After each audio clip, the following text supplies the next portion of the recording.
Hi friends, ఈరోజు మేము అల్లం తోటకి గడ్డి లాగడానికి వచ్చినాము. చూడండి ఎంత గడ్డి అయిపోయి ఉన్నాయో. అదే ఇంకా మనం అల్లం నాటేటప్పుడు చెట్టు నరికేసి కప్పుకుంటాం కదా, ఎక్కువ గడ్డి అవ్వకుండా ఉండడానికి.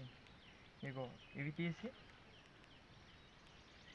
మళ్ళా గడ్డి లాగేసి తీసుకెళ్ళి పారేయాలి. చూడండి గాయ్,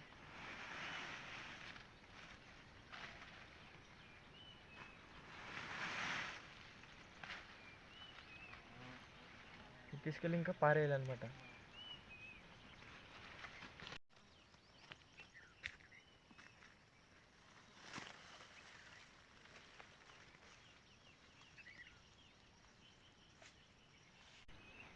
హాయ్ ఫ్రెండ్స్, ఈరోజు మేము అల్లం తోటకి గడ్డి లాగడానికి వచ్చినాము.